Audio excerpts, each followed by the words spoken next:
Hi, everyone. This is Norman Kochnick yet again on Eyes on Cricket with my own name, of course, Norman Kochnick. Look, I couldn't help but bring Mohsen Sheikh back. He was fantastic yesterday. Got rave reviews from people. It's something that now I can't believe I didn't ask you on earlier. I asked Maz before you. I'm joking. And Maz was good value. He wanted to talk about his bowling. But no, thanks for joining us, Mohsen. My pleasure. Thank you very much. I thoroughly enjoyed the discussion yesterday and happy to be part of it again. Oh, it was fantastic. I mean, really, the discussion was just on point. We heard more from Pat Cummins today talking, and even Baba Azam. Did you see Baba Azam? He had a live conference, and it's really had a major impact in Pakistan, and for that matter in the subcontinent, this tour. I really think it's something of a so-called revelationist, and forgetting about India, Pakistan, or any other issues that may be out there. We all know deep down this is good for cricket, and Australia have embraced it. I love the attitude of the Australians. They're very positive. They're commending the security. Now, we know there's a security risk. There's a security risk anywhere in the world these days. There's a COVID risk wherever you want to go as well. I mean, with forward come down with it now, and even one of the Ashley Gardner, the Australian player. It doesn't really matter where you are anymore. It's the flu. Let's be really honest. The flu. I think we need you, regardless of where you are. I think it's just the world is coming to live with in terms of accepting it and living with it. Everyone's now, the good thing is getting vaccinated. Everyone's pretty much have got all the 2 vaccinations done, at least at the minimum. So I think the world is now coming in terms of accepting it and living with it now. I think it's not going to go away. We all know that for the fact. No. The sooner we come in, try and live with this for the rest of our life, the sooner we get on with our lives a bit better. It's interesting. England's got they've embraced this whole, let's get everything back to normal. I commend it. I think it's even got to the point now when a player has in the playing group, albeit at the moment we still have to isolate and do all the things. There's going to come a time they're going to be treated like the flu. Agree, 100%. Told to leave the team, yes, but not in such dramatic circumstances. And I think that they need to be more aware. And I feel so sorry for Harris Ralph. We talked about it yesterday. He's missing out because of it. It's terrible. There's articles floating around today about Cummins. Pat Cummins is obviously, he's quite a diplomat, isn't he? He knows how to handle people. He rarely gets upset. He's always on the ball. He's always very keen to, talk nicely about people. And he is a great ambassador. And I think one of the articles today talked about Cummins is so-called golden for now, at least. And I think it's a fairly well put discussion. We haven't seen him tested yet, really. I mean, the England series was really, there was no pressure on Australia, only slight pressure. I think that's what we discussed about the real challenge for not only his leadership. I think the whole playing 11 and the bench strength will be tested because they've got so much time in subcontinent this year, topping it up with the World Cup. I think this is really a great challenge, good learning, and Cummins being such a humble person, knowing from New South Wales cricket, and obviously with the Australian cricketers have got a lot of respect for him. He's done his time with his injuries and whatnot, and doing it tough while he was away from the game. I think he's coming really as a good leader, as a good communicator, and I think he's one who's handling the pressure quite a lot, and obviously the time that he's done away from the game, dealing with the injuries and whatnot, I think he's come really good. And Smith being his deputy, I think that's adding a lot of value. And senior players around him are doing really well to support him. So I think it's team environment and everything apart from what happened with the coaching structure and whatnot. If you leave that aside, I think team is in a good space. But as we said yesterday, the real challenge this year is subcontinent, how the teams deal with the subcontinent conditions. And if they come back winner, I think there's a lot of few really good years ahead of them. Yeah. Look, it's hard to know. I mean, I'm a Jason Sanger fan. I just think in terms of his captaincy, every time he plays for, he seems to become their captain, whether it's Rand Peterson, whether it's Sydney Thunder, whether it's even New South Wales. I think he got a Guernsey one match. He seems to, he was obviously captain of Australia as well, the under-19s. He's got the credibility there, so I'd like to see him if he bats well enough to be there one day. Okay, so look, Australia versus Pakistan, I've seen some, well, they're calling them possible sides rather than probable, because both captains annoyingly were rather sheepish with their discussions today about their team makeup. And honestly, that annoys me a little bit. I don't think it's big secret time, and I don't think you really gain that much of an advantage naming your team at the last minute, because the team, they generally know earlier anyway, but it's just not. I don't think it's the way to do it. I like when they say, right, this is the team in a couple of days' time, we're going with it. That's what I would like to see a captain do. And traditionally, Australia have a tradition of naming the team a day or two before a test match anyway. It's just the uncertainty, I think, is holding them back about they want to collect as much information as they could because there hasn't been any Australian tour and not many test matches have been played at Rawalpindi as well. So I think that's what is one of the contributing factor in terms of not naming a playing 11. Now, I'm just going to go through the Australian side, and I'll let you talk through the Pakistan side. I've got a side here as well.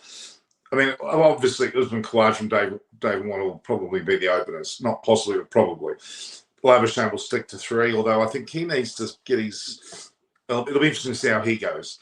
Obviously, Smith will be 4, and then you'll have Travis Head, Cameron Green, and then obviously you move into Alex Carey's keeper, and Cummins, Stark, Lionel Hazelwood. So there's not a real difference to that side. It's very predictable. But the only thing that Pat Cummins said was whether they'll play 3 quicks or 2 spinners, and I don't see them playing 2 spinners in the first match.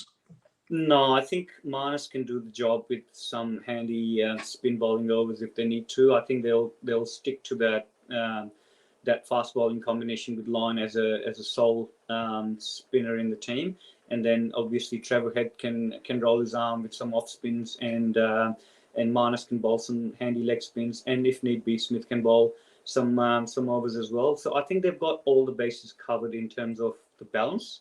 And I like this balance as well. I mean, if there was any opportunity, if there was any injury concern or an overwork concern, then I would probably think about bringing Agar. But other than that, I think the team picks itself pretty much. Okay.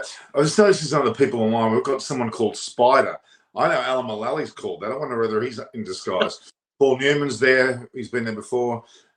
Pneumatic Gamer, he's been there. So look, anyway, so that's the Australian side.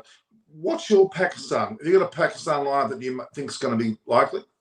I think it's still they're tossing between who is going to open the batting. So the most likely opening person that I would think is bringing Shan Masood back. Shan is the one that he's played against Australia before. He's had a decent tour when he toured with the Pakistan team here. He's had a really good domestic year last year as well, and also he's had a really good PSL as well. So I would be comfortable if they go with Shan Masood. They've got other openers in bench as well in terms of alternate is to go with Imam ul Haq, but Imam hasn't played hell a lot of cricket. He didn't play in PSL either.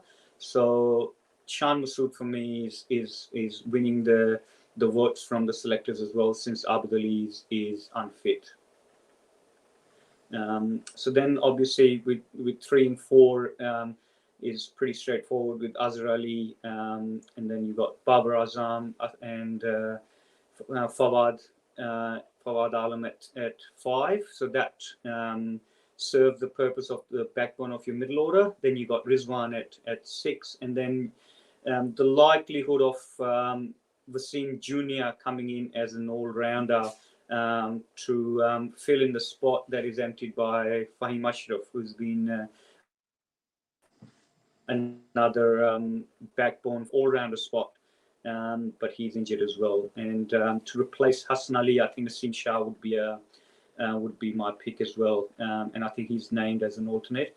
We all know that Haris Rauf was going to make debut in that spot, but since he's injured, since he's out with COVID, I think Naseem Shah would be a straight pick. And then you've got Shaheen Afridi and you've got Numan as a left arm finger spinner as well. He's been successful in last year and a bit in Test cricket. And they've got major advantages because it's their home turf. Australia haven't played on there. In fact, it's quite Labuschagne, Head, Green have not had experience at all in the No, that's very interesting because they all like to get going with their strokes as well. They like to keep the scoreboard moving as well.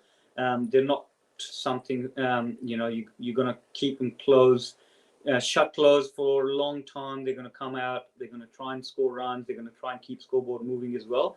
And that's where the challenge would be if spinner like Numan is going to hold up the end and he's going to conduce a false shot from them.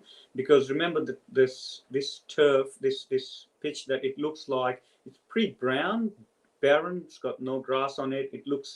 There's a bit of a rain today, so if there's anything, it's going to be in day 1, day 2 for the bowlers, and then it's just going to be very flat to bat on. The pitch traditionally has supported the skiddy type of quicks, like Hassan Ali. So it's going to be interesting how this middle order get tested this time around in Rawalpindi. Yeah, look, you've pretty much got the team that I was going to earmark to be a part of it. What I've written down a very similar side. Obviously, Haris Rauf would have played, Hassan Ali would have played a role. Yashir Shah, I would have liked to have seen him there. I know he's out of form, but I don't know. I like him a lot as a bowler. So that leaves an overly stable-looking Australian side, which should be a good thing, but is it? As I said, Labuschagne, Head, and Green.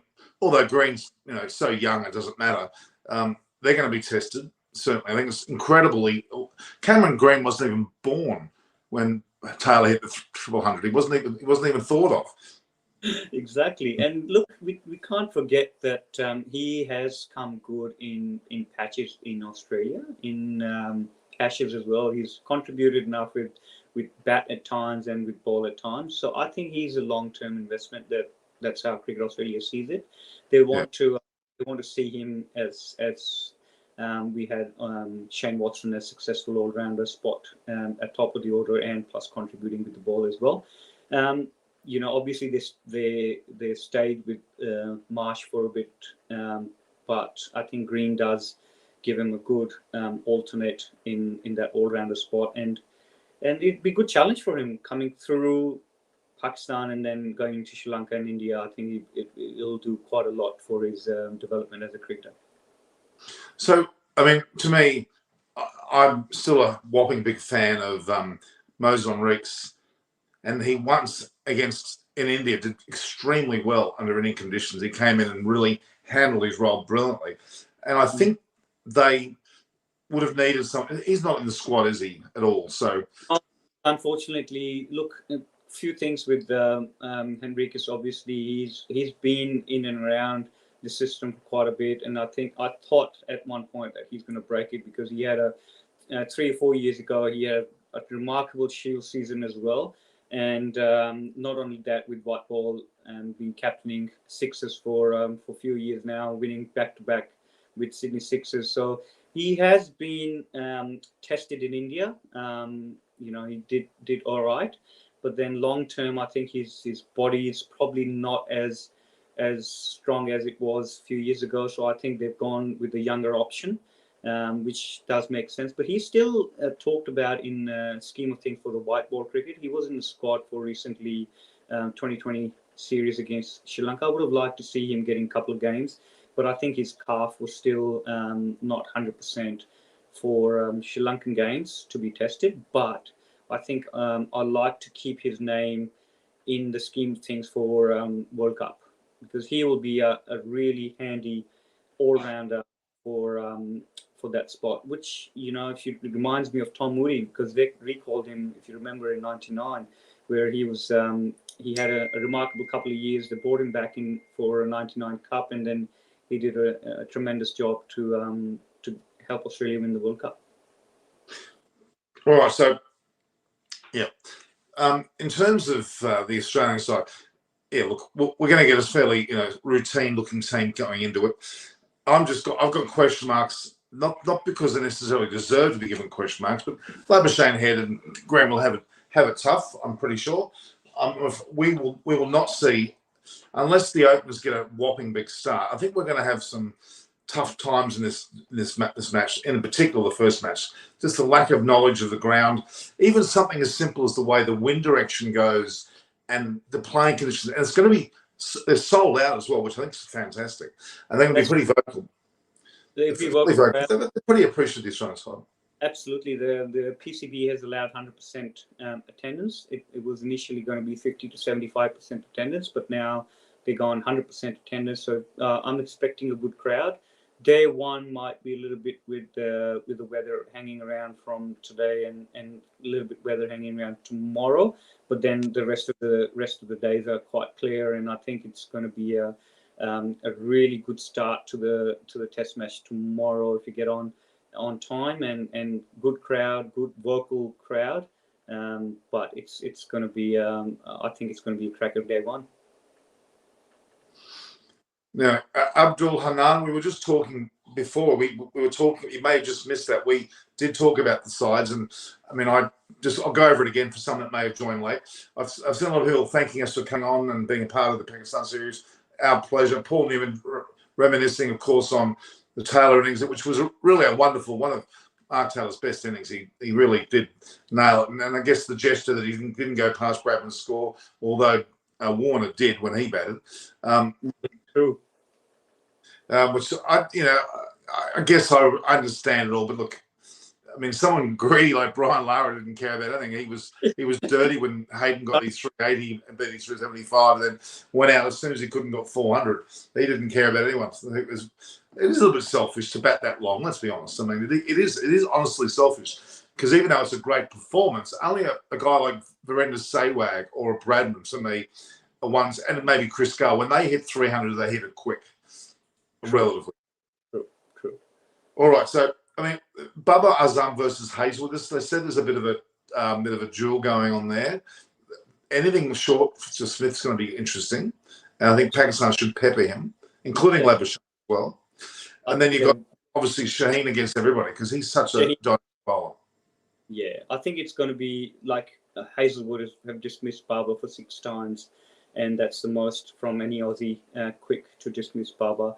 And listening to Rizwan, he was saying the most difficult bowler that he has faced out of Australian attack is Hazlewood. So I think that pitch is going to suit him perfectly.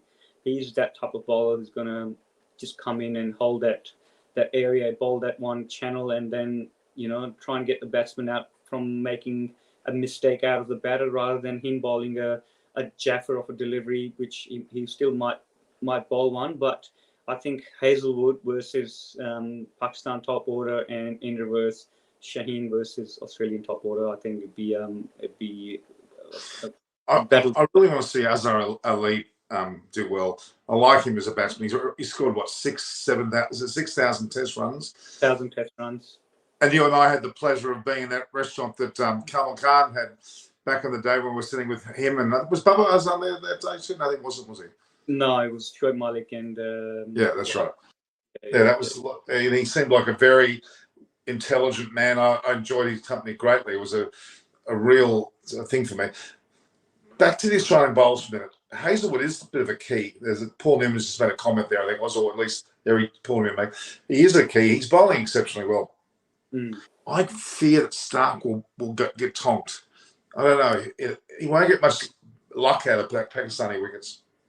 I think it'd be key for Stark to bowl short and sharp spells and bowl quick. That what I think his role, what I see is he's not going to come in and bowl long spells, because if he's bowling long spells, then I think Pakistan will be making roll runs against him. So I see his role as a bowler who come in, short spells, short and sharp, pamper the batters out, and then get the other guys to come in and reap the rewards. I don't see him bowling big reverse swing deliveries as well. That's another thing that would be interesting to see how quickly they adapt to an aging ball, and how well they look after the ball.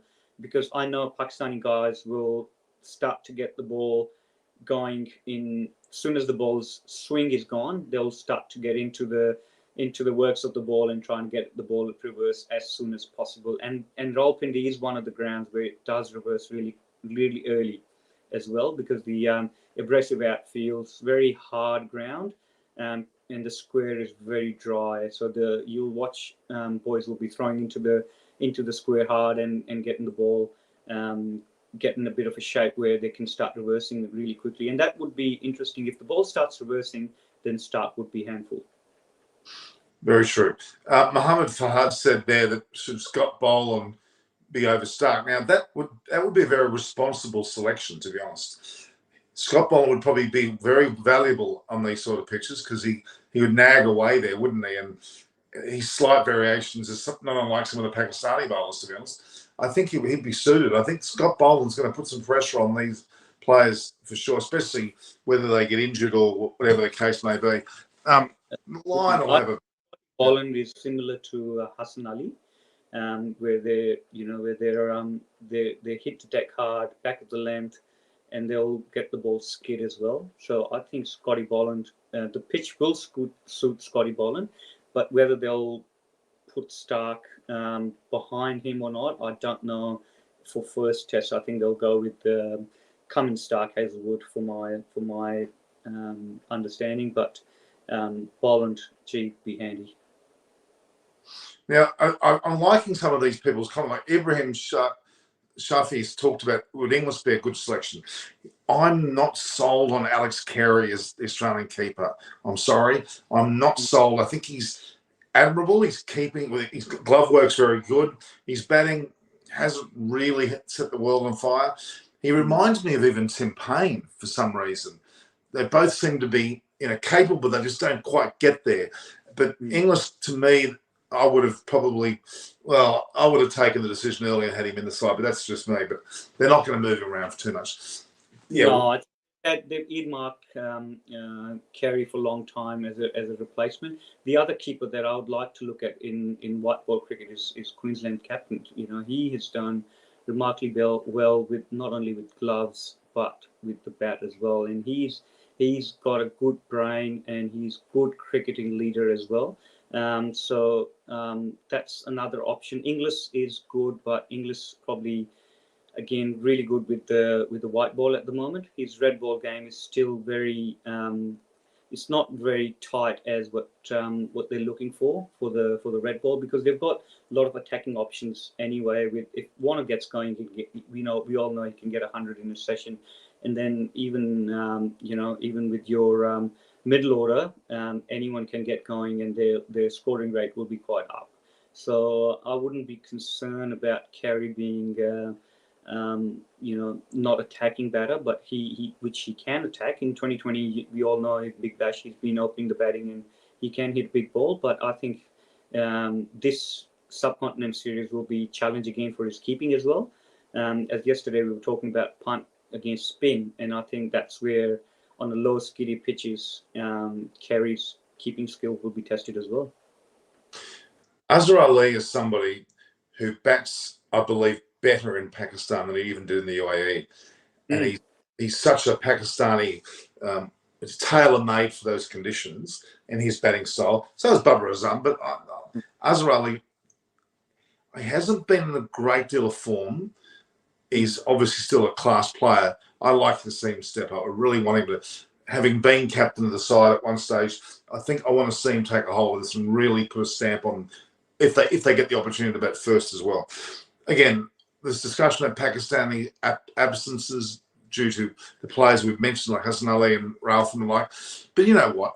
Australia are going to be war against all of the bowlers, and it gives a great opportunity for any of these young bowlers to come in and actually take hold of this match with their bowling, because Australia will simply be underdone. Their net practice, I'm sorry, they say they had a good net practice, but against the bowlers I know very well.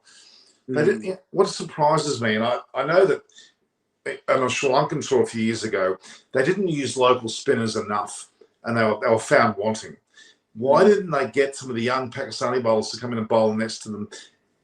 Yeah, I think that's been challenging because of the protocols around Corona and all the bubbles and whatnot. So it's really tough for those guys to now, in traditional way, where you go into a touring spot and then you get local 8 or 10 net bowlers who are like your first class standard bowlers and get them to have a bowl to you. But it's just the protocols at the moment are restricting all of that, the local taste. And the other thing that I'm really missing for the last couple of years, that tour games, how important. If you remember going to Ashes tour, and the teams will play 2 or 3 county games before they actually get into a first test, get acclimatized, play the conditions, play the players, and get used to those environmental pitch, all of that. And we're missing that. Australia been there only 3-4 days and they're into first test match tomorrow. So how valuable would have been a tour game or something, just a 3-day practice match before a first test would have been ideal preparation. Well, England are proving to be very successful at their practice match prior to the West Indies match. They're trialling Dan Lawrence at 4. There have been quite a few changes to their lineup. They've got, I think Lees is opening a batting. They seem to be batting quite solidly, so that may be a good shake-up they're getting there. Yeah, but I think Pakistan are going to really. I'm just excited about this match. But having said that, an hour before, sorry, go ahead. What were you going to say? Sorry, mate. I was just going to say one batter we haven't discussed is Fawad Alam. He's the one guy who played last Test in 2008, and he was left wanting to play another Test match for 12 years. He battled hard in first-class cricket, scores centuries after centuries, got back in the team, and scored 400 or 500s, scored a couple of hundreds against South Africa and New Zealand as well. So he's the other guy who's been very successful in domestic area. Bats with a bit of an unusual stance, like Chandrapal, if you remember him, very open stance to face the bowlers. But the guy has scored a lot of runs, and I think him and Azhar Ali in the middle would be a key wicket. He's still scored quite a lot of runs in domestic. Azhar hasn't been in a great form in international, but I'd like to see both of these guys score some runs against the Aussie attack. Well, that's going to be great. Now, I mean, Ibrahim Shafi's talking about how much preparation do they have in Melbourne. Quite frankly, not much. I mean, again, weather was not good. They were quite controlled in the way that I think camps before tours are not that useful. It's being in that country against teams in that country. They give you the best practice. Honestly, you can bet the SCG nets, but that's not really what you want. No, and the prep before, both teams prep before the Test series is 2020. So we've finished with Big Bash just before the series. PSL's just finished last couple of days. So both teams haven't had much of a red ball cricket. In Australia, we haven't played a Shield game for just prior to Christmas, and just played recently one game. The guys have played only one game after Big Bash. So that was it. A couple of guys have gone back to club cricket and played 1 or 2 games there, but it's not ideal preparation for your Test cricket going into a subcontinent environment. And as you said, Melbourne was terrible weather, indoors most of the time, and it's not really ideal preparation. True. Paul Newman's making a good comment there. He says, look at South Africa. They came to New Zealand completely underdone. They were absolutely wallops in the first match. They got their act together and they won the second match. Maybe because they had a bit of form on the board. I don't know, a bit more practice under their belt. But look, yeah, there certainly is a lack of that lead up. I know it's time related and it's COVID related and all the things we can imagine, and security related probably here in Pakistan. That they were, I mean, it sounds like the Australians are being cocooned unbelievably, although they're free to be on the balconies and the rooftops I'm getting from all the videos I'm seeing. But a fantastic barbecue on rooftop a couple of days ago, and the boys enjoyed some chicken curry and some nice barbecue. So that was pleasing to see. They were on rooftop and enjoying the bit of a traditional food. And I think some journalists were there as well. And I saw a few blogs from a couple of journalists, and they were enjoying the local treats. So it's pleasing to see. Well, Melinda Farrell's there too, I've noticed. But yes, yeah, Brian Murgatroyd's the actual media manager. I think Cole stayed back here in Australia. But Brian Murgatroyd's amazing. He's such a good deliverer of things as well. A great guy. He's been around the traps quite a bit. Okay, so Tharoon V's on. How are you? Ittifaq, excited to see Australia playing Pakistan. We all are. I don't think there's anyone that's not excited, whether they're Australian, Pakistani, Indian, South African, English, doesn't matter. It's a lot of interest because of the desire to conquer another territory, a land that we haven't touched for a long time. Going back to when I think Australia played obviously 24 years ago, there's been such big gaps, even leading before the bombing, before the attack happened. There were big gaps of time, and I'm very proud of this that they've done this, because don't forget, Australia didn't go to South Africa because of COVID. Remember that? That was a bit of a disaster. That's right. They had to go. They had to go to Pakistan. They had to lead the way and continue with Sri Lanka and even India. It's going to be all covered and shrouded in issues, but I hope they plug away. All right, we've spent a good time on that game. We've both agreed that it's going to be 1-1 from our last discussion with a draw. I think Pakistan may win 2-1, if I'm going to be really honest. Lahore is going to be critical. Weather-wise. Series will be decided. But I mean, I'm just excited because I know that the diamonds from the rough will come in this game. One of the bowlers will do something outrageous. I mean, they've got some blokes like Abbas. He's not bowling. Where's he gone? Is he to Australia?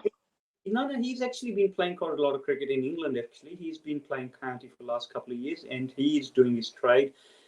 Remember Mohammad Asif from mid-2000s, where he come in and he was a nice seam bowler with pace be ranging around 125 to 130, 35, and he's just hitting the spot. And I think that's what Abbas does.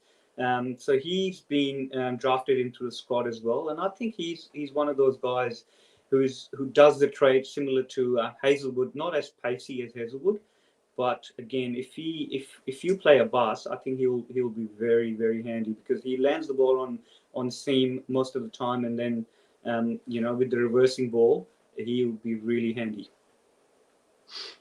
Exactly. All right, so that's some very exciting matches we're about to see.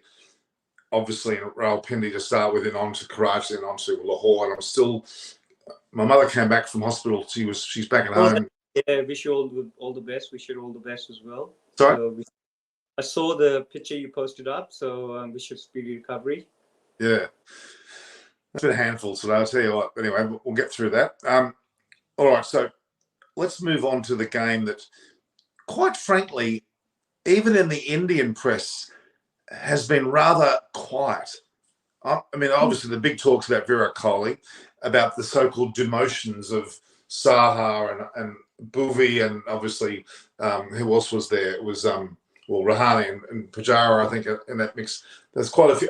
Hardik Pandya, which, oh wow, that's a bit of a surprise. He has been atrocious, especially in Test cricket, and even the short format has been below par. And he's had an IPL career from now on. I think his Test career is gone. His short form's gone as well. So, I mean, I'm not really worried. I mean, their so-called central contracts are a spit in the ocean compared to what they're getting playing for the IPL. Let's be honest. Well, exactly right. I think the big game in India is now IPL. Everyone's now protected to play the IPL. The lead-ups and everything is all about IPL, and I think that's why a lot of media is actually quiet, because if Sri Lanka gets a good couple of sessions, they could surprise India. I know that they're not up to the mark at the moment. India is way too ahead in terms of the skill set. But having said that, if Sri Lanka can pull up good couple of sessions, put India under pressure, I think they can turn up a surprise, and that's the feeling I have, because everyone's all so much focused. The auctions finished not long ago. Everyone's got big money and everything, and IPL's just around the corner. And it's only 2 test series. One is a pink ball, one's with the red ball. I think they'll be interesting to see if Sri Lanka can pull through good couple of sessions on day one. I think India could be under pressure. Well, in my opinion, they've got to play Naroshan Dickwella and Dinesh Chandimal. I know they're both keepers, but they need to play both of those players. They're people who can actually match it with India. I remember once Kohli and Naroshan Dickwella were at each other's throats in a match a few years ago. Kachal Mendes, when he's in form, is also quality. And I think they need to include those guys in there. And they've got a bit of grit about them, those three. They can handle it. Up and down with form, but Naroshan Dickwella, a huge fan of him. I know he's had his issues, but they got to have him in the team because he has not scored a test century. He's a keeper predominantly, but he can score big. He really can. And if they give him more of a go, he could be a long-term force. He's still young enough to be there for a long time. Getting back in there. I don't care what just misdemeanors have gone on in the background. Getting back in there. He needs to be in that side. He's a fighter. And they need to have Kohli-like characteristics to play against India, don't they? You need to be a fighter. You need to have guts, not to capitulate. No doubt, absolutely. And that's where what I was saying earlier. If they can have those guys taking the sessions away from India, and that's where the game could become challenging because the Indian team hasn't been put under pressure in white ball cricket. Like they won back-to-back series with white ball. They haven't been really put under pressure. So if Sri Lanka can do that in those first couple of sessions, that's where the real challenge will come from Indian either bowling or batting group. Because obviously, as you know, number 3 and number 5 spots are up for grabs. They're going to try and test with the new batters, put them under pressure. Who knows? Yeah, look, Shreyas Iyer's in such red hot form, no matter what format of the game he plays. He really seems to be a standout. They've commented here on the reports that India's a team in transition. No, they're not. They've lost. Okay, they're a team with too many players that needs to settle down rather than transition. They've got the goods there. They've just got to keep it solid now. And yeah, they had to push Rahane and Pujara out, even though Pujara may still get runs that he plays here and there. They've got to move on from those guys. And I think they've made a call. They've made a tough call. I still like Rahane because he was one of the leaders as well, well respected among the team. Yeah, that's true. Pujara not so much because he actually did struggle this last Indian Australian tour as well. But Rahane is one I was surprised more so. But they've made a call and now they've got to stick with it. They've gone past Ishant Sharma as well, so they've got to go with what they've got in terms of the new fresh stock. And as number 3 and number 5 spots, someone for to come and take that spot for their own for next, I think, 4 or 5 years easily. Yeah, it's funny. I just looked at the ICC T20 international rankings. Kohli's dropped out of the top 10, which is, I guess, not surprising. He hasn't done much of late, so it kind of makes sense. Anyway, all right. So if Sri Lanka is smart, they need to get a couple of old heads in there. And Naroshan Dickwella is, you would argue, an older head now. Yes. He's the captain. Well, in the short format for Test format, I'm not sure what they're doing with they need to get a bit of starch in their team and a bit of guts because India's going to give it to them. India will definitely give it to them, and Kohli will be hot. Closing off the Test as quickly as possible. And I think Angelo Matthews would have been good to have because he's one of those senior heads as well. Can bowl, can bat, but I think with some injuries, some politics, he's been put aside.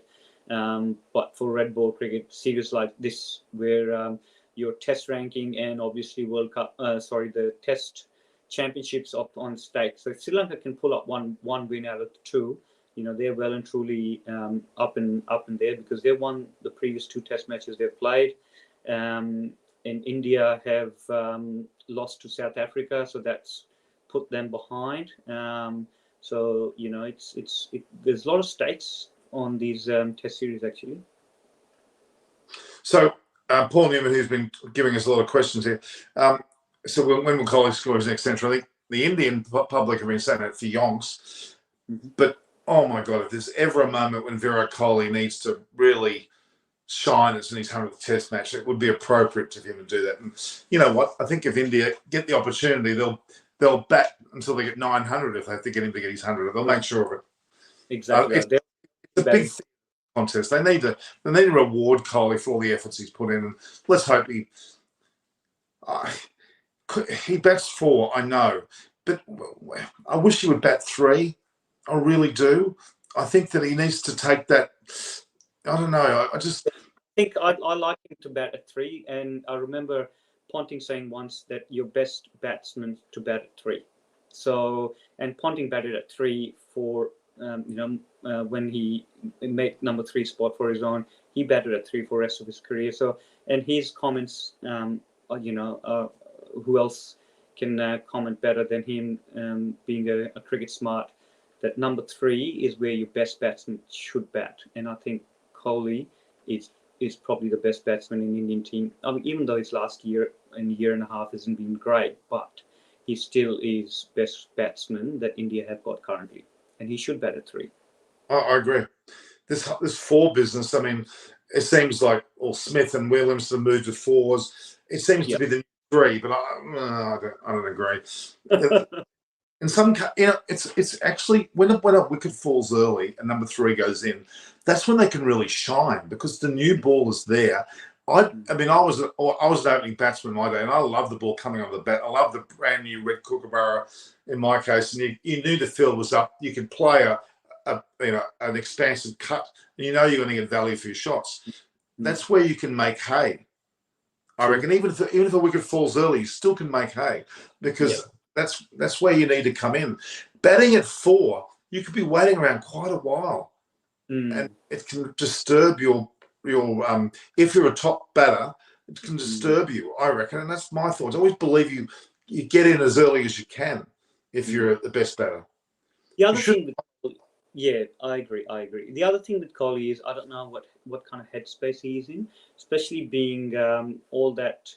What has happened in the last few months with his captaincy being let go post the World Cup 2020, he's been, whether we say he'd been treating fairly or whether being treated a bit harshly, I'm not sure. Because if you remember when Tendulkar was captain, when he let the captaincy go, he really shined post-captaincy because he was taking too much pressure. And in his book, he said that as well, that when he was captain, he was taking too much pressure being a captain. But when his captaincy was taken away from him, he was just free mind, and he scored a lot of runs.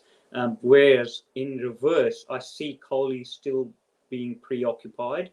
I don't know what kind of headspace he is in. I hope that the support around him is enormous, and nothing better to score 100 and being the first Indian to score 100 in 100 Test match. Well, you brought the stats out after our show yesterday. That it's a rarity. It's not a regular thing at all, and it's quite a novelty. Well, I don't want to put undue pressure on anyone, but Kohli's a big stage player. It's his time. Let's hope he does. Got to make good news.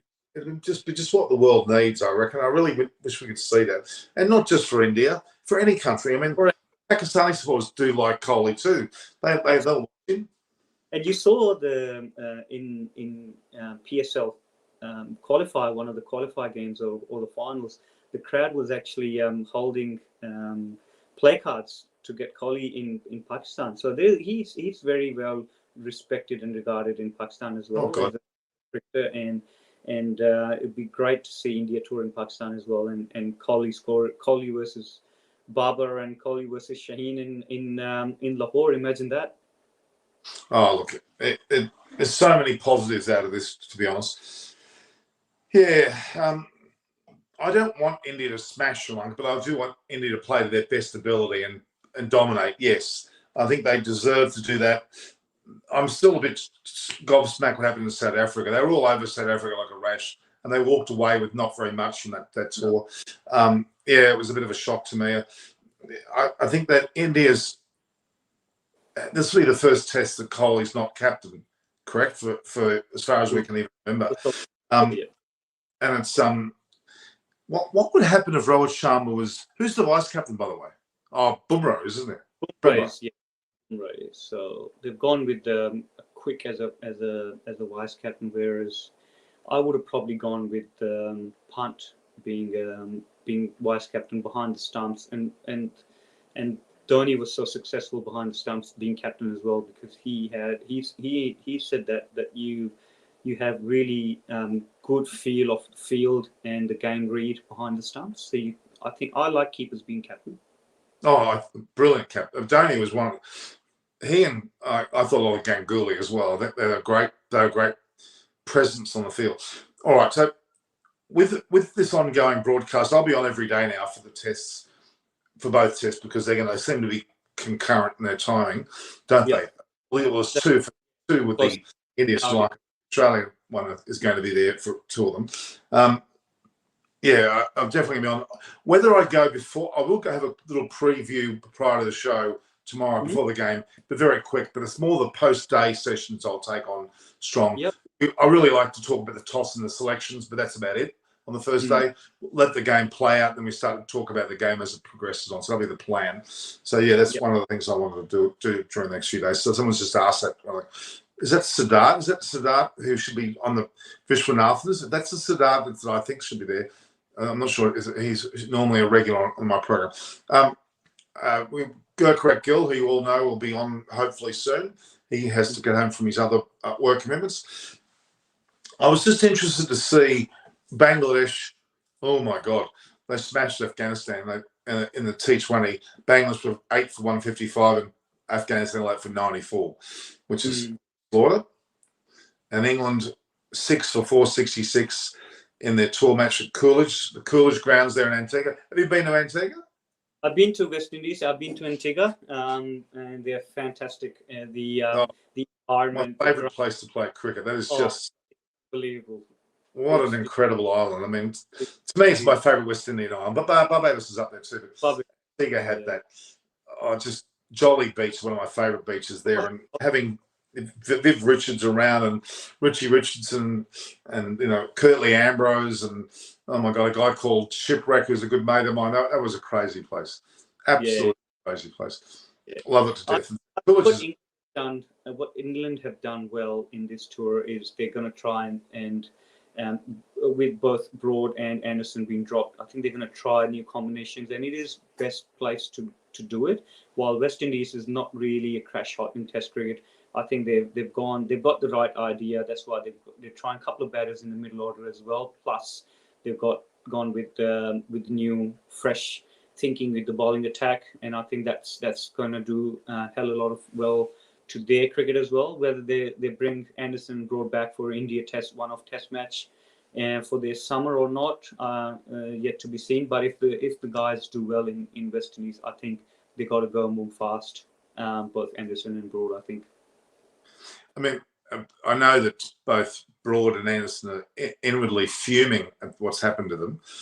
Now, but at the same time, their age factor has to come in somewhere. But they were playing still well enough, and I think they would have liked to pick their time to end. And anyway, we'll see what happens there. We'll see whether they get Guernseys in England during the summer, their summer.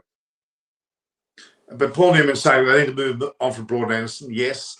But I don't think that's where the England problem is. It's their batting that's been the problem. Let's be honest. Right. Yeah. The bowling hasn't been that bad. They've got Wood there, of course. They've got Ollie Robinson. They've got Mahmood coming through.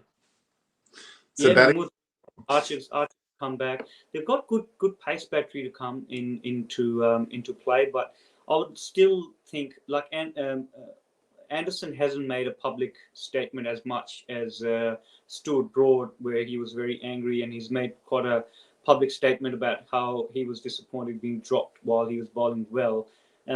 It's fair that he's come out with that statement, but if you think about the England's perspective, English bowlers were not good enough to get 20 wickets in Australia. They were not taking wickets in Australia, hence they lost those 5 Test matches. I know you touch English batting as well. They'd never got a good start, but I didn't think the selection was that great. Their opening even number 3 looked quite dicey to come in, and their technique was too loose. And coming in Australia, facing Australian bowling attack, if you got a bit of a loose technique, you're not gonna survive. So, and that's what happened. Before we know, Root was batting, and Root has carried England team for whole of last year. What he scored 1,700 runs and whatnot, but still, he couldn't get a win in Australia. So I think the both side of leisure has to be balanced. The batting and the bowling, both side. I think they've got the idea. Collingwood will bring some good changes, and I like Strauss being at the top, being the head of cricket in England. I think he's got a bit of a clear head in terms of how he approached the cricket. Well, we talked a bit about women's cricket yesterday. There's a lot being talked about as the New Zealand dominance of what's been going on early on in the shop. India being up there, Bangladesh even. Look, don't discount Bangladesh. They seem to be they're diamonds in rough yet again. They won an Asia Cup a few years ago, including India in that lot. They did it quite handsomely. Look, they've got some talent there as well. Some players that could shine. It was their first World Cup. Nothing to lose attitude could happen. And these type of teams can always surprise you in one of the games. If you have an off day against these teams, they can all of a sudden surprise you, because the grounds are small. The pitches are conducive to little medium paces rather than the spinners, so they can all of a sudden surprise you. And we talked about yesterday that Australian team is not in the greatest of the form at the moment, and Ash Gardner being tested positive, that's another big blow for Australian middle order. And as we know, Ash can hit a big ball, and also she can bowl some handy off spin, and she's gun in the field as well. So she's she does patrol the boundary in hot spots where whether it's a long boundary at mid wicket or long on long off. She's one of those gun fielders who does hot spots covered, and her being not available would be interesting for Australian team. Healy hasn't been hitting the straps, so as a lot of our middle order hasn't scored that many runs, and Elise Perry is not really coming off a great series in WBBL either. So it'd be interesting to see how Australia respond after all that. I still like the balance of New Zealand team. England is one of the other teams that have done well, and that condition, as you said, will suit English players as well, because there's similar seeming conditions to England late in the season, as we know, in New Zealand. So it'd be interesting. They're very scattered. They're all the way down to Dunedin. I think Bangladesh are down there, and even though New Zealand's not necessarily a big country, climatically and conditions are quite extreme. When it gets further south, it gets particularly cold, and other conditions like wind comes into play. Even around Queenstown, Christchurch has Wellington, windy Wellington. And then my favourite ground, although it's more of a rugby ground, is Eden Park. It's amazing. Park. I remember going to a World Cup match there back in 2015. It was just phenomenal ground. Something about it. I know it's not a cricket ground, but it just had a great feel about it. Very short boundaries, straight. Absolutely, yeah. No, it's great ground. And in cricket in England, in New Zealand, is quite. They don't have big stadiums as we do in Australia, but they have got very traditional hills and whatnot, where you're close to the action, and you see a lot of kids playing cricket around the park, and it's very it feels very close to the action as well. So I like watching cricket in New Zealand. I love small grounds, especially when there's plenty of action going on. Let's be honest, Test cricketers are blessed with outfields. If you time the ball half well, it just goes. There's no obstacle courses like some grounds I've played on of late, where the ball gets. There was one I pulled the ball, it went into a divot and almost bounced back towards me. I thought, how did that happen? I had to get out of the way, the ball coming back at me. It was quite weird. It was a big sprinkler hole of some sort, which wasn't perfectly covered. All right, now I think Gill's not going to come. He said he will try to come, but he'll be engaged throughout the series. We'll get a lot more people. I'm going to get a lot of my English guests. David Graven will come. I actually asked Jimmy Maxwell tonight, but it was a little bit too late for him. But Jim loves coming on. He loves having a good natter, so we'll bring him on at some stage as well. I might even risk Alan Mullally being on the show because he's incredibly funny. He's funny, yeah. Hollyoaks available. Adam could have well been. He had a door there during the Test Ashes series to be coaching England for at least one match. That one, I think it was at the SCG. He was to be brought down from Queensland, wasn't he? But Adam then, I think he wasn't injected, or he didn't have his jabs, and they didn't let him come in. Adam's a great. He's got a lot of respect. I mean, Labuschagne loves him to death. Apparently, Adam's a batting coach, wasn't he, for Queensland? True. But he's got a great tactician's brain, and I like him a lot. And he knows how to win players over. And it's a pity that he could have had a little window there where he might have won a Test match for England in a caretaker role as coach, and he may have had a door open for him now that like the Silverwood's gone. But that's right. The new structures coming in and a lot of opportunities for new coaches. Yeah, absolutely. Yeah, great guy, incredible guy. He's got a mixed martial arts business as well. He's got a lot of things going on. Yeah. So do you have? Okay, so you've been talking to Usman Khawaja, you said. Yeah, I had a quick chat with Uzi a couple of days ago. So yeah, he was in great mental space. He's enjoying the time in Rawalpindi. He's grown up very close to where the stadium is. His family is from Islamabad, where the stadium is very close to where he used to live. So he's feeling at home. I just hope he had the most incredible match when he scored those 2 centuries. What an amazing return to Test cricket that was. That was phenomenal. Yeah. It really showed his class, and I just hope, like hell, he keeps his position. I don't want to see Marcus Harris ever play for Australia again. I'm sorry. I don't. I mean, can I harp on this for a moment? 14 Tests, no centuries. He was dropped effectively. Khawaja came, correct? Why is he still a part of the Test squad? If he was, why are they? I think if they had other openers in a good stead, I think they like to invest a bit more in Koski. Unfortunately, he had another concussion as well, so that's another player that they like to keep investing in. The other batter that I like quite with technical and mental strength is Matt Renshaw. He's having a good season. He's enjoying his cricket at the moment. He's mentally quite free. He's scoring quite a lot of runs in domestic, both one day, and he had a reasonable 2020 as well. So if he continues with his form, I think he played for Australia A against England in Brisbane as well. So that he's one of those guys. He's still young enough to make an impact in top order batting.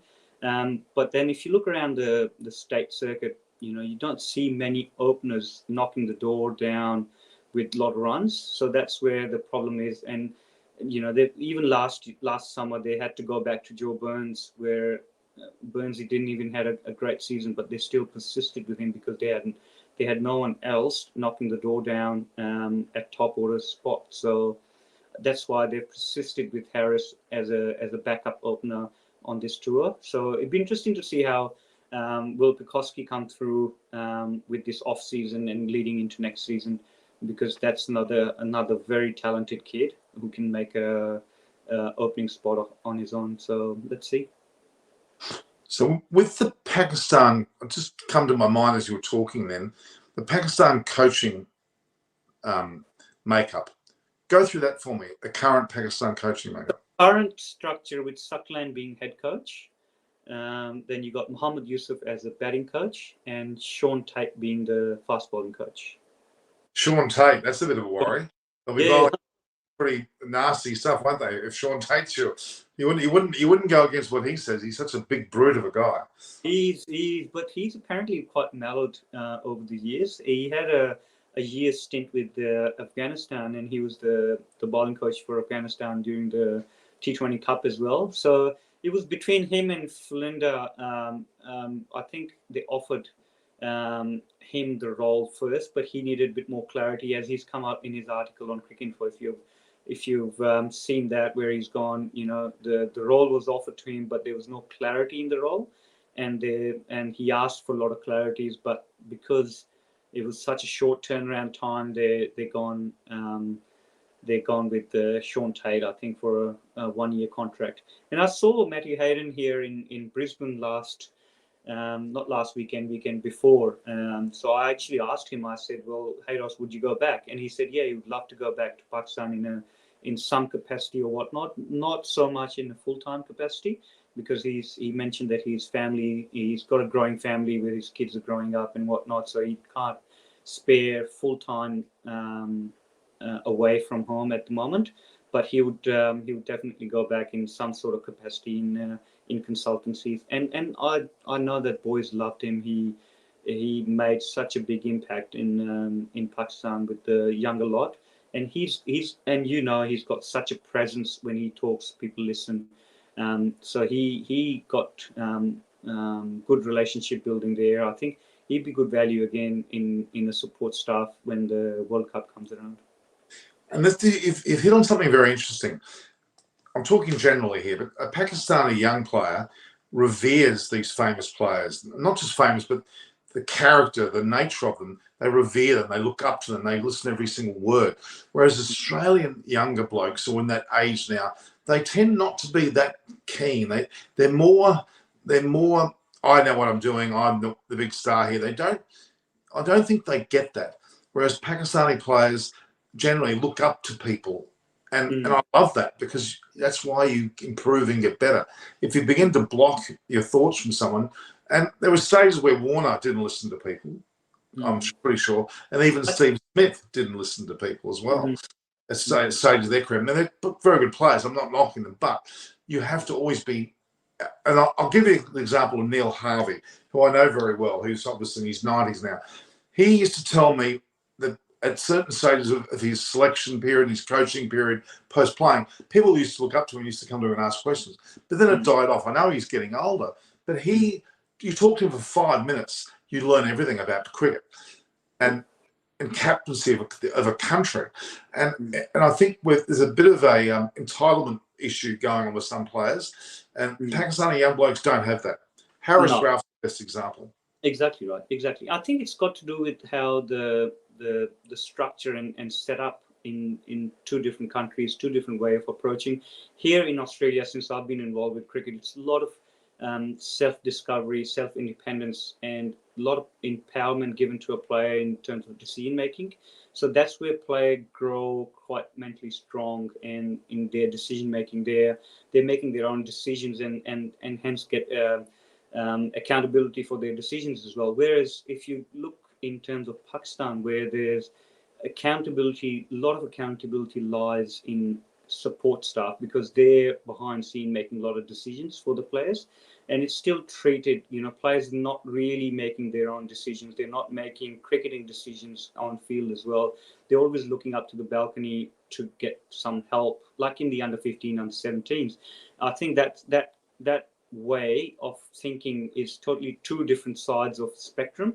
Both have got pros, both have got cons attached to it, but you got to find a happy medium where you have a certain independence in terms of players, but then you always have that sounding board in terms of your back end staff, where you could go and trust that and bounce the ideas and whatnot. And you still have, if you think your learning stops, then obviously your career is going to come towards the end very quickly, because you're not open to any ideas. And I think the Australian culture is being more independent in field and bounce the ideas when required, whereas in Pakistan it is always, they look for someone to hold their hand and go, okay, well, this is what you should do, and that type of stuff, which I think it's got to change a little bit. You saw Shaheen Afridi captaining in T20, and he, in that environment, he really shined with his decision making, change of bowling. Sometimes he got it wrong, but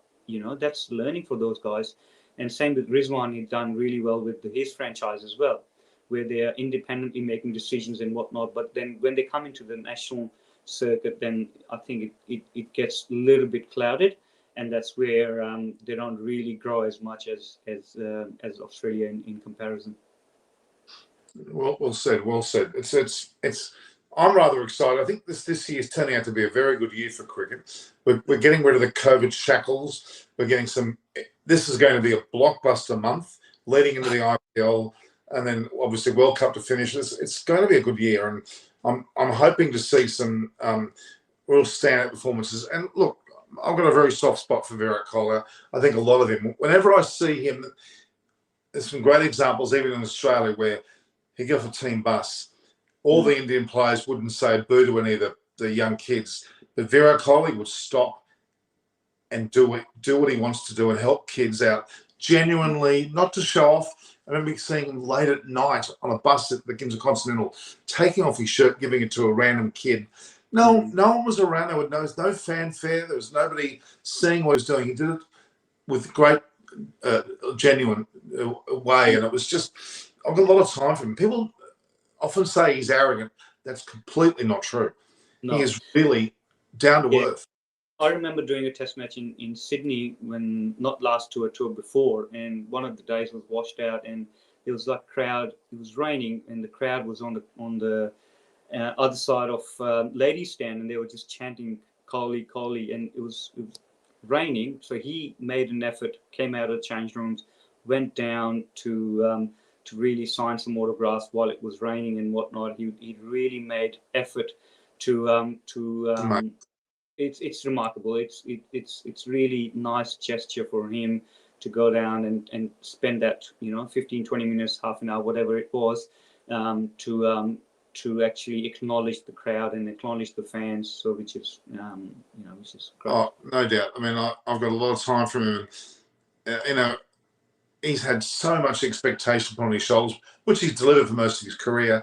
Not so much towards the end, but he's still up there, and we can't take that away from him. So wouldn't it be great to see him get a century, even tomorrow? Get it over and done with. First match, first day, bang, off he goes.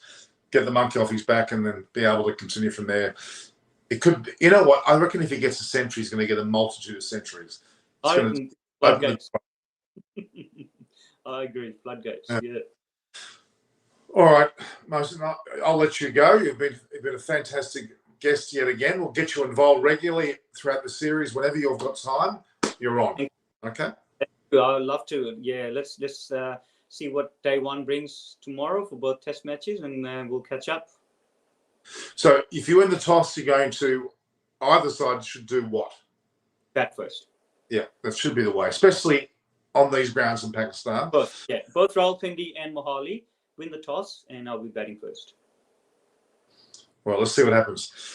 There may be a little pre-show. We'll see how you go, but definitely the post-show we'll do. Okay, probably around this time as the game will be around 11, 12 o'clock. No. Excellent. Right. Forward to it.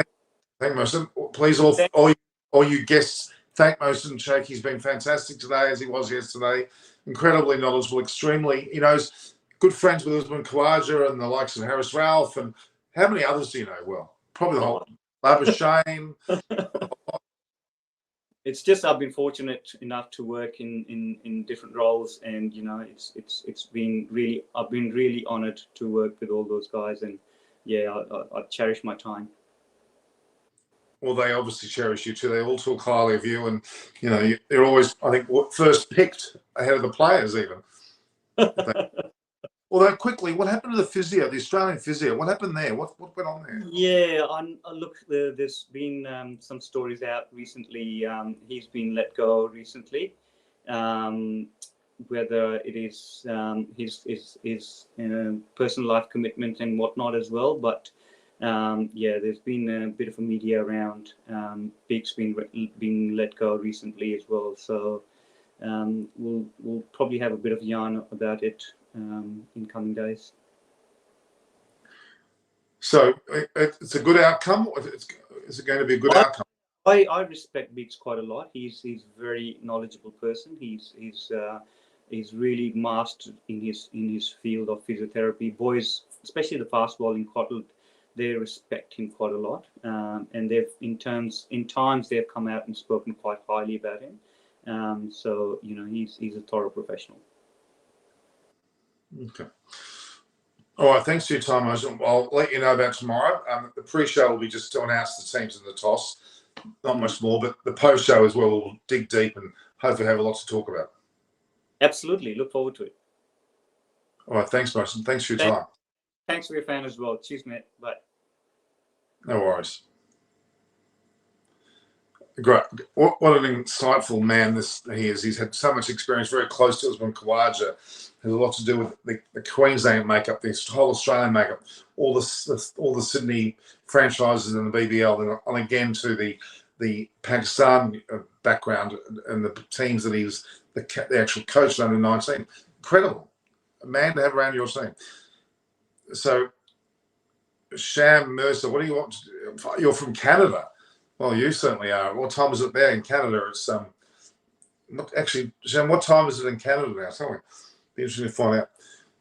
I'm just about to hit 250,000 views in 2 days. I'm quite impressed, guys. So now, my interactions with you. Some of you are new. So anyone that's new, please view, like, and share the posts and subscribe. Hit that notification button on Eyes on Cricket with Norman Costner. I've got merchandise here as well.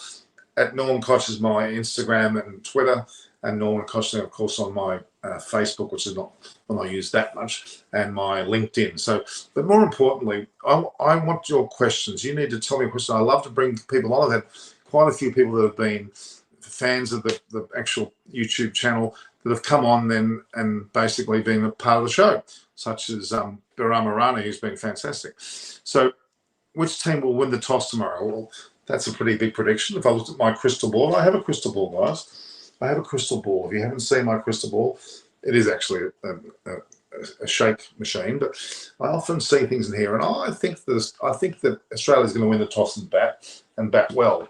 But I would like to see Pakistan bat well. Azhar Ali is one of my favourite players. Incredibly, he scored big runs, in his earlier career, and he's still capable of scoring big runs now. He and Babar Azam together can be dynamite, and obviously Rizwan's amazing as well. There's some great batters in that team. The key to the Pakistan team tomorrow will be, if they do bat first, is their openers. Their openers have got to get a very Matthew Hayden Langer type start, a big 100 partnership to set the scene. So the likes of Rizwan and Alam, and obviously Baba and both Ali can also get in there and really make hay from the early start. So that's where not in the case of that Pakistan have actually not lacked, but they need to get a solid opening partnership stand and get away from that. And I know the Australian bowlers are generally pretty good. We know that, but I think this is an opportunity in this match to actually show their wares and actually get a very good start on home turf.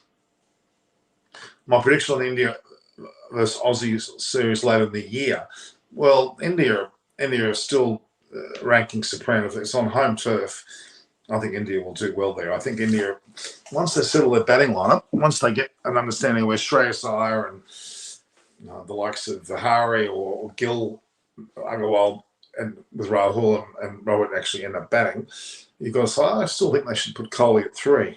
But that's my thoughts. We actually talked about earlier in the show. There is a lot of uncertainty around our fast bowling makeup. Our being Pakistan.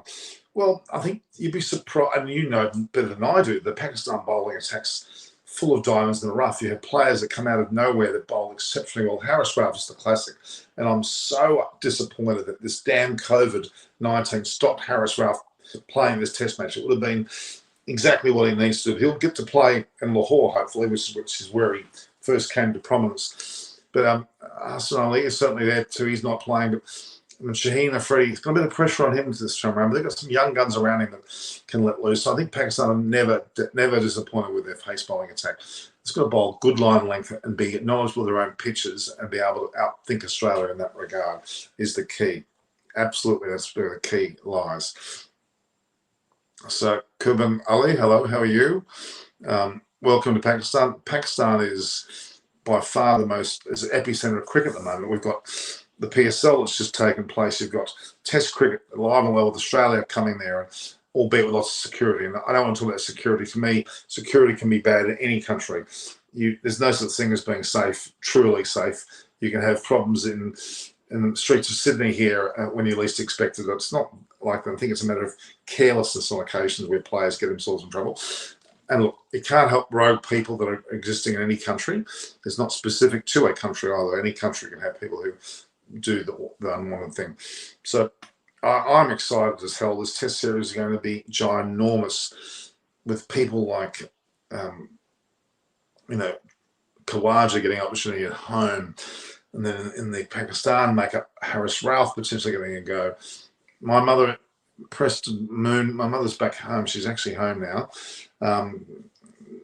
Not 100%. She's got some pretty bad marks on her legs. She's showing signs of deterioration. It's not great, but at least she's home rather than being in a hospital. That's the good thing about her situation. So thanks for asking. I do appreciate that. Very big. It's nice when people get very personal and be able to ask. I'm happy to tell people about my life at any one time. It's a part of me is to share my life with you, because you guys, like me, are normal people that want to enjoy and embrace cricket, talk about cricket. We love cricket, whether you're in Pakistan, India, Sri Lanka, Bangladesh, Australia, England, you name it. We all love cricket, and it's a great level. It's great to get into a car, like an Uber or something, and then the passenger, or the driver or whomever, you can see it from the subcontinent, and cricket comes into conversation within seconds. As soon as they see my hat on my top, we're into it. And I'm talking about my YouTube channel. They immediately start to subscribe, which all you guys should be doing, subscribing. And then they have an amazing discussion, and we get into such depth discussion about cricket, and we become very close very quickly. And it really is. Although it's funny how the series is called TikTok. I think Pakistan should have got a better sponsor, but anyway. What about YouTube? Should have sponsored them, for God's sake. They certainly can afford it. India whitewashed. India should have beat South Africa earlier in the year. That really frustrated me that South Africa were beaten by India, but India then did not nail them down and win the series. And even when New Zealand and India went, New Zealand had India South Africa by the throat, but they came back. A very undermanned South African team, but without Quinton de Kock and the like, they still got up there. Every team in the world needs fire in their belly, like a bit of guts and determination, a bit of grit. And that's what Kohli brings to the Indian side. In the case of Pakistan, they've got quite a few players that play with grit. Australia did have and do have some players in that same mode, and then South Africa do as well. Players with grit and determination who really street hardened, who want to scrap and want to battle, even in a 5-day test where there's ups and downs. You have to scrap and battle, don't you? You have to show your ability, and that's what a team needs. Back in the old days, we had a lot of players in that mode would play with injuries. And like Ben Stokes, the character of Ben Stokes is amazing, incredible player. We all know that. It's we like to watch Ben Stokes come out and score runs back in the days of Ian Botham. And this series between Australia and Pakistan will show that a lot of players with guts. India, Sri Lanka, and Rosh Dickwella has guts. Get him back on that side. He's a great little keeper, great little bat. India have got the most strength you could ever get from a man called Virat Kohli. He's no longer captain, but he's still vitally important to the leadership of that team. Even though he's not captain, he will lead by example, and he will be determined and fight and be fit and try his best. So Newman Shah official. Hi, sir. I'm very happy because for a long time, cricket again action in Pakistan.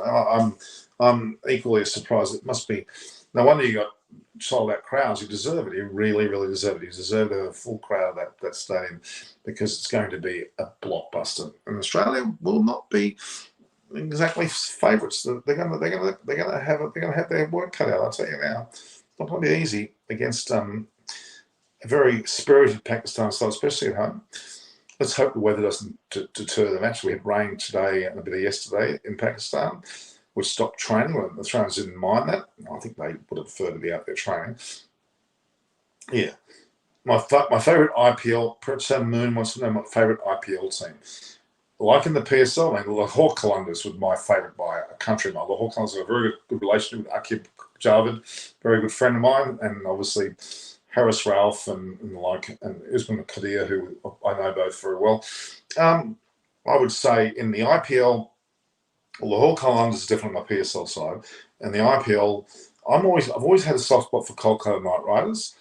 Although I thought Delhi Capitals would win this year, but they didn't. CSK came out of the blue and did, as they always seem to do, with Dhoni floating around. This year, with the muddled sides, a bit of a movement around the traps, I still think RCB can get their act together, can do well. Delhi Capitals have had a couple of times, they got worn it very cheaply. The CSK may be on the way out of it. The KKR has always been my favourite side by far. Kolkata Knight Riders. when Simon Caddis at the helm was certainly one of their better times. Say something about Bubba Azam. Bubba Azam is a very quietly spoken man, not unlike a Rahane in terms of character. Leads by example, scores big, eloquent batsman, beautiful batsman once. He and Azhar Ali together are a great combination at 3 and 4. I like to see them two bat well together. Obviously, Rizwan's a real street dog fighter. He's a real street fighter. He's got great class. But yeah, Bubba Azam, eloquent, very good captain. Azhar Ali was also a very good captain, but I think Bubba Azam's got that respect, and he leads by his bat, and best way to do it. Thoughts on Inzamam Ul Haq? It's his birthday. It's Inzamam Ul Haq's birthday. Well, I'll pull up some photos. I met Inzamam Ul Haq a few years ago, 2016, I think it was. We met in Amritsar, of all places. He was sitting there with Harbhajan Singh and some of the business partners. I was talking business about some properties they're involved with, I think it was, and I had a good long chat with Inzamam Ul Haq. A lot of fun. A very cheeky character. I really like him, very respectful. Lost a lot of weight now, actually. He used to be so much fun to watch, inspiration. There are very few batsmen in the world that I will go and watch every time, and who have always impressed me. So Vivian Richards is number one. So Donald Bradman, if I could have seen more of him, would have been great. But right up there is Inzamam Ul Haq. What a player. He has hit the ball. He used to be lazy. He looked lazy, but he just tore teams apart. Miss that sort of player. Really do. Javed Menda was in that same mode as well. You've got Yunus Khan and Mohammad Yusuf, who were more eloquent perhaps, but they were great to watch as well. Pakistan have been always full of great batsmen. They're really, Inzamam Ul Haq, what a legend. He's such a legend, he is. He's such an amazing guy. Great to talk to, a lot of fun, a lot of fun experiences. A lot of time for him, actually. Do you excited to see Bubba versus Cummins battle? Or Bubba versus Hazelwood, too? They've got a bit of reputation together. But it shouldn't come down to that. But Bubba shouldn't be in that early. Azhar Ali with the openers, should be there covering that base for them well and truly earlier than he normally does. So that's who I would have in there. Your views on South Africa win versus New Zealand? I couldn't work it out. South Africa slowly becoming a threat against other twins. Well, no, South Africa are going to be up and down like a yo-yo for a long time. Van der Dusen's not much good. He doesn't get the runs. The keeper come out and score a century in that one match, but he could well fail for the next 5 or 6 matches. Post that, no Quinton de Kock. Dean Elgar's very gutsy, but if he doesn't play well, they normally don't play well as a team. But I mean, Rabada's amazing. So is Norgay when he's in the team. They got some good bowlers, but yeah, they're up and down. They got absolutely smashed by New Zealand in the first match. They did come back, yes, but they got smashed in the first match. So are they coming back into play? It's going to take a while. But they're having a Faf du Plessis in their team, and Quinton de Kock, and even Hashim Amla. They're hard players to replace, let's be honest. Very, very hard players to replace. New Zealand, I mean, without Williamson, they did pretty well in the first match, but they didn't go well in the second.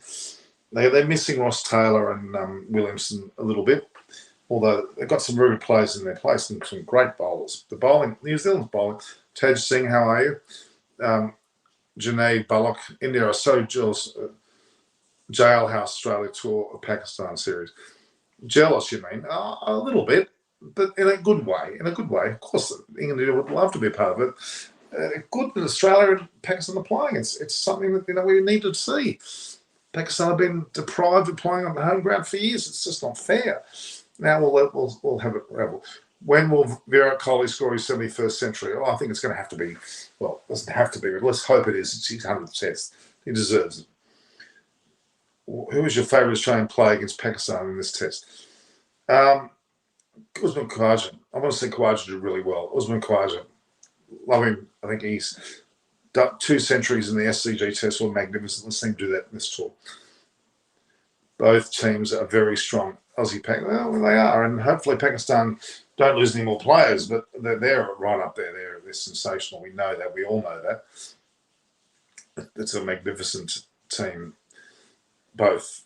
Well, India's right up there as well. That's not New Zealand. There's quite a few teams that are right up there. But yeah, it'll be great. It'll be great. It's very important to both these teams to do well because Australia's got a long year of subcontinent play, both in Sri Lanka and India following, and then the players going to the IPL. It's going to be quite a long year in the subcontinent. Say something about fighter Rizwan. Magnificent. Right out of the mould of any great gutsy keeper, batter. Can score centuries when the team needs it most. Vital cog to this Pakistani batting line and team overall. Steve or O'Keefe in Australia team, he gave wonderful. Yeah, Stephen O'Keefe is a good player, very, very good player. He's still floating around, actually. He's not young anymore. He's still floating around. He got a lot of time for Stephen O'Keefe. I think he was one of our better bowlers. And I don't really rate Swepson, to be honest. Agar's pretty sound, and I still have a lot of time for good old, what's his name, from, who played the Adam Zampa. I got a lot of time for him. I think he and Stephen O'Keefe are our second best bowlers behind line. I don't rate Swepson, I'm sorry. Am I Australian? I was White Rose. I was born in Australia. I've lived here for most of my life. I did live in Germany at one stage, a bit in Sri Lanka and a bit in Brazil, but now I'm Australian through and through. Absolutely. In Rohit captaincy, India recently white ball performance, very good whitewashed India, West Indies and Sri Lanka. There's no doubt that Rohit Sharma is a magnificent short form captain, proving it time and time again. His Test captaincy, well, maybe is not as deep, but yeah, I think well. Don't worry, Kohli will still be captaining through his leadership, even though he won't be the official captain. He was captain for so long and did a fantastic job. Did the best of any Indian captain, and only third or fourth. He's third or fourth. I think he's actually third best captain in the world ever, behind the likes of a Ponting or a Steve Waugh or maybe Graham Smith. Really, really one of the best captains result-wise as well. So we can't forget that. Who is a current Fab Four? Well, Kohli's still there. Smith's still there. Babar Azam certainly is there, and Williamson is there. They still have to maintain those 4. I still would maintain those 4. I can't get away from that. I think they still are the worthy players of that bunch, for sure. Absolutely, for sure. Babar Azam, well, let's see Babar Azam stand up. He's on his home turf. He's captaining his team, his country. Has a great opportunity to really take hold of this and really do well. Steve Smith, I think he's more on the outer. He hasn't been playing well. He still can. I'm not saying he can't play well, but I just don't know whether he's got it in him as much as he used to have. I think that whole sandpaper gate really did affect him, and to an extent Warner as well. And Warner apparently was in the nets a couple of days ago and was not hitting the ball in the middle and got the shits and basically left the field. Well, that's all well and good. But I've been very disappointed with Smith and Warner for some time now. They've been really, ever since Sandpaper Gate, they've fallen away mostly. And they're still great players, but they've lost something from that particular set of mistakes that they made in that game. But none for 152 Pakistan, or if Pakistan none for 152, then their openers done a sensational job and set the game up beautifully for Azhar Ali and Babar Azam. Obviously, Fawad Alam and Rizwan to really take hold, because those 4 are the ones the runs usually come from. The openers have been pretty light on. When do you rate Shah and Afridi? He's probably the most talented bowlers in the world, really. Everything gets put together on the park at the same time. He's probably one of the best in the world. He's still a little bit young. He's by no means is he too young, but he probably needs just a little bit more consistency. But that's not knocking him. His talent's just ginormous. Hugely important player. But he has a good fall in Harris Ralph, and that's where I think that they need to build those partnerships up. Certainly, they need to. But a bus, even Yashir Shah, where is he? I would like to see him back. I think he's one of the best spinners in a long time. What great spark. And the bizarre way going back to Pakistan and playing on Pakistani wickets should be the best thing. But I think Pakistan had a good groove in the UAE. They were doing very well there. And the pitches in Pakistan were certainly different than they are now. There's a change in them. They're less, well, they're less roads. There's a bit more in them in terms of pace. But they seem to have taken the UAE pitches and brought them back to Pakistan rather than keeping the traditional Pakistan wickets, which set them apart from everybody else. So, yeah, I'm not convinced they've done the right thing. If they've made those tracks more UAE friendly, well, they've made a mistake. Yeah, Harris Ralph is not playing us on. I know that he's got COVID-19. He's probably raring to go, though. I know Harris Ralph very, very well. This is bloody big cockroach in the room here. We're in Australia, we've got so much rain, it's flooding everywhere. It's quite bad, actually. We've got all this flooding, and it's just caused hell. Get rid of those big bloody cockroaches. They're horribly ugly. Okay. All right. Lower order needs to form from Australia. Head, Green, and Carey. Yeah.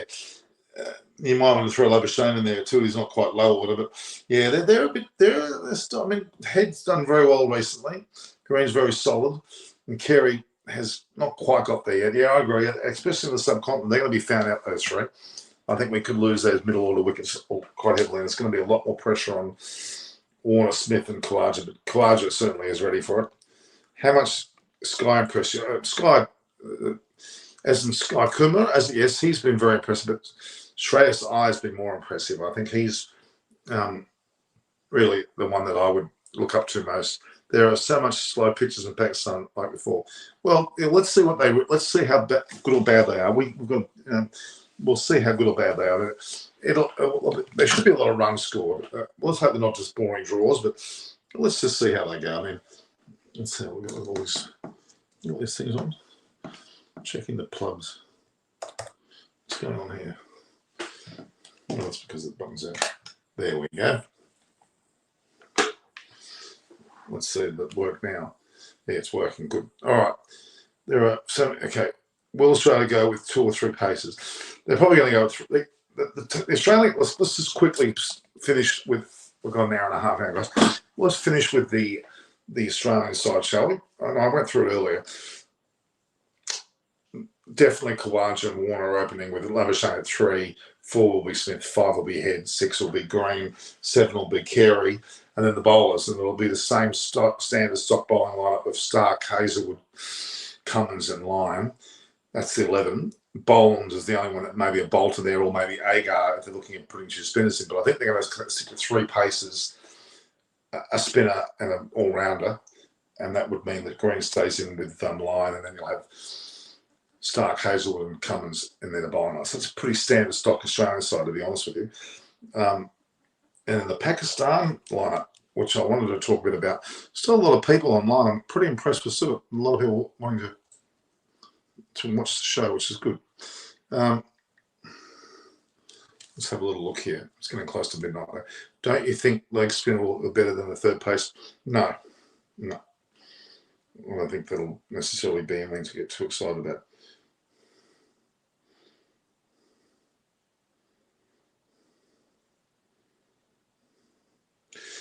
So what have we got? What we're looking at my Pakistan's better than Harris. Your thoughts? Pukalski, Will Pukalski will probably never play again for Australia. Well, because he's got the 20-odd concussions. The poor guy's he's in real trouble. Harris, yeah, I don't rate Harris at all. He had a pretty reasonable season in the county circuit in England, and David Graven, who's a regular on the show, talked highly about him, but no, I don't rate him. And he's had 14 tests, not got a test century. That's it. If Australia wants to go with an all-rounder, don't you think Agar will edge Green in the subcontinent? It's a great question, but they're very highly ranked they're highly rating green, so I don't think they're going to have green. They're seeing green as more and more valuable than ever. So no, I don't think he'll necessarily oust Agar. Agar may come in, and you may see Stark not play. That's my thoughts on that one. But I wanted to just quickly talk about. There's just got a picture there, which I should see, guys. I've got a picture. It's just come up on my computer. Let's have a look. Can you see that? There's a picture on my computer there. What have we got there? It's Dave Warner with Nalakshi De Silva and Sripali Warakota. That was and Coogee Beach, Coogee Titans Gym. I brought them down there and they met the two. Met Dave Warner. So he was, pretty much a regular at that point. On with the Norman's iPhone. Oh, God, that's not where I wanted to be. Sorry, guys. There we are. Lost you there for a second. Yeah, I just sent a phone. It's an airdrop too. Where's the other one?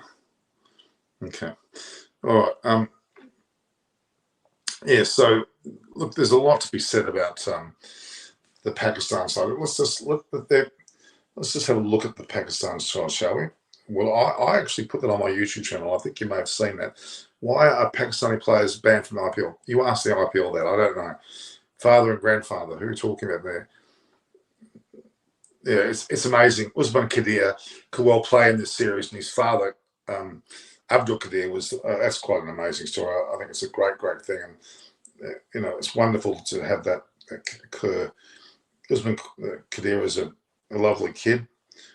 I call him a kid. He's not really a kid. He's a full-grown adult now. But so I was looking at the. I had the team, so-called Pakistani team. I want to be able to get your thoughts on that. So let's have a look. Pakistan, they're calling it possible, not probable team, is Shan Masood, Imam ul Haq. Between those two will open with Abdullah Shafiq. We'll see if they're the three. 2 out of those 3 will get in. Azhar Ali's 3. Babar Azam is captain and 4. 5 is forward, Alam for sure. 6 is Muhammad Rizwan as wicketkeeper. Now the bowlers, Muhammad Wazim Jr. looks like he's got a Guernsey now, with Norman Ali, the left arm spinner. Then we've got Sajid Khan, Shaheen Shah, Afridi, of course, and Nasim Shah. And the sad thing was Harris Ralph's not there, or Hassan Ali, but that's your makeup there. So what do you think, guys? What do you reckon that Shan? You reckon Shan will get the Guernsey over Imam? Well, whoever gets the Guernsey needs to needs to really show his form, because they need to have openers that survive the period and not lose their wicket. It's very, very important indeed. All right, so yeah, it's been a very long time, guys. I'm only going to wait less than 24 hours with a day's play already complete. The game starts in only a bit over. Well, how long is it now? Another 15 hours before the match starts. How good that's going to be. Now, we have a long tail since Fahim's injured. Yeah, the tail can be a bit of a worry. You got such a strong upper batting order. Forgetting the opens minute, you got Ali, you've got Babar Azam, and you've got Fawad Alam and Rizwan. That that quartet will be very, very important to your success in the matches. We have a long tail, yes. So certainly you may well have, but I think there's a lot in your favour too. It's home turf. Let's hope that the home turf really does get rammed home. Garvin Stewart. It's because of India, Pakistan Super Police. The reason why they ban players. Yeah, I think it's sad.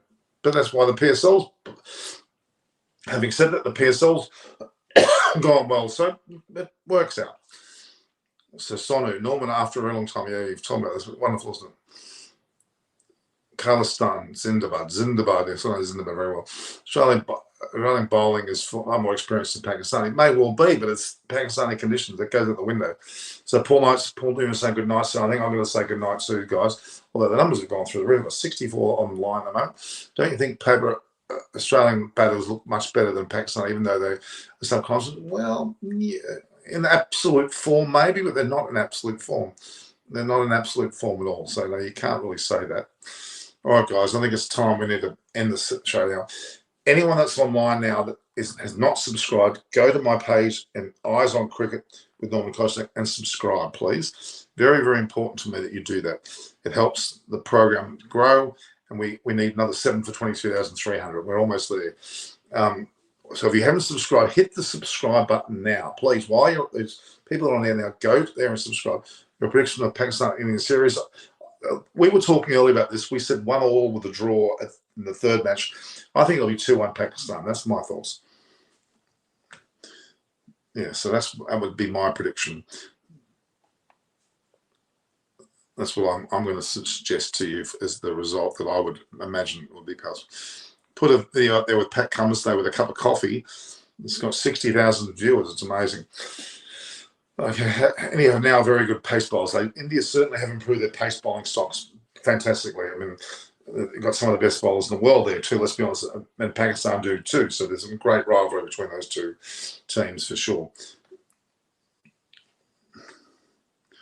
All right, so I'm one of your oldest subscribers, Preetam Man. I know you are. I'm not saying you necessarily, but there might be some people out there that are not. So, interesting to see how Labuschagne plays in this series. It's his first subcontinental. I'm not predicting good things for Labuschagne. He needs to struggle. He hasn't struggled yet, and his batting's had it too good. It's not a bad thing, but you don't bat well all the time. So I haven't forgot you. I know you've been there for a long time. So you want to say bye? I know exactly who you are. And Satvic Bakari is back. Interesting to see how Labuschagne used to that before you. Harris, COVID, and Hassan injured. Yeah, that's pretty. Hilal Jamal, I'm pretty upset with that. So I know exactly who you are. See if you haven't forgotten. Golu Ali from India. Yeah, it's some great. What a battle. You got a double header there. Australia versus Pakistan happening within an hour of each other with India, Sri Lanka.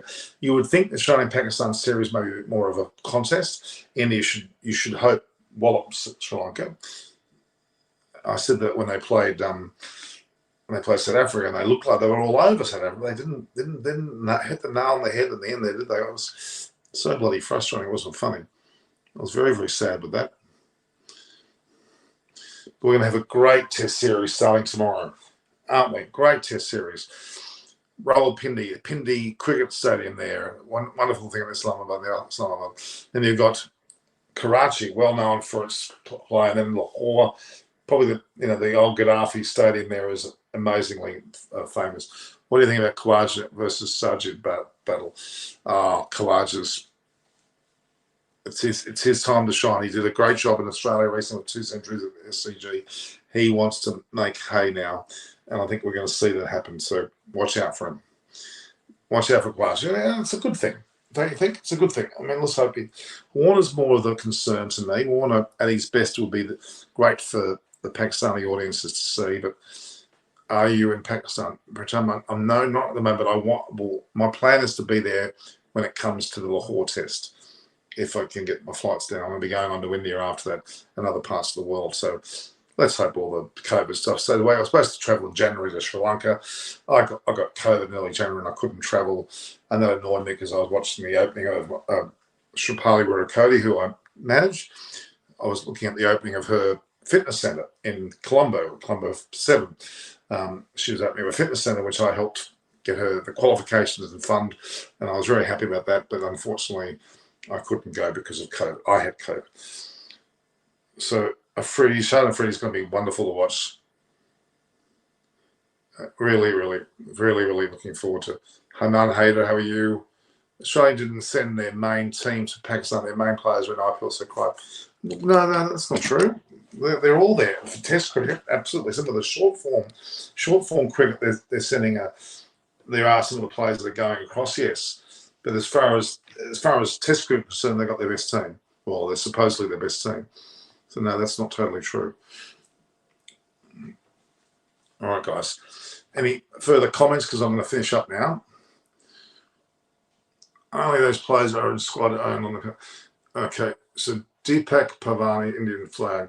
Yeah, there's a lot of issues if you're talking about Ukraine. We don't want to go into that now, guys. It's very sad to talk about that, isn't it? All right, guys. We seem that rumours are that Rayner might replace Jason Roy. Not sure. They're not getting it.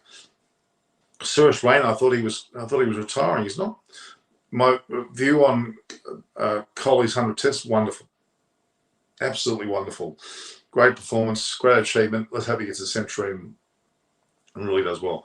Green passport looked at as terror. No, it's not. I don't think that's true. To send mate, of course they did. Gavin Stewart, of course they did. It's the best team they've got. All right, guys. We've got to be able to see, how it all goes, and that's the question. All right, guys, I'm running out of juice here. I've been on for an hour and 40. I'll have to wind it up now. So thanks to now, guys. It's now 12:15 midnight here. Raina was sad when CSN didn't pick him for this year, but Raina, Serge Raina had an incredible run for that team. He deserved everything he got. Last question: who do you think will be leading the run scorer for the Australia-Pakistan tour? I think Khawaja or Baba Azam. And in the India-Sri Lanka tour, Hyper's very Kohli. But it may be someone like Shreyas Iyer in the form that he's in at the moment. You'd have to say he'd be more of a certainty to do well. My mother's coughing, which is not good. She's not doing well, so I'll have to go and take care of her, guys. So view, like, and share the posts on my YouTube channel, Eyes on Cricket with Norman Costa. You've got mine to subscribe to or hit the notification button. We're going to have pre and post discussions tomorrow, which is actually today now. And I'll be bringing you some other guests on to talk about the games. And don't forget to go to my Instagram, my Twitter at Norman Koch on Facebook, and obviously on LinkedIn. So please subscribe and support me. Thank you very much, guys. I hope you all have a great night.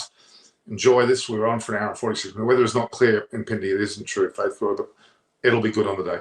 Norman, you are in contact with Barama. What's Barama? Of course I am. You know that. Barama, he's on regularly. He's not on the last couple of days. We talk all the time. He saw me you saw me the other day in Coogee. Did you really? Did you say hello? No. All right, guys. You got to say hello if you're going to see me on the streets. All right. Don't forget to subscribe, guys. You 46 that are on now, you need to subscribe. All right, guys. Take care.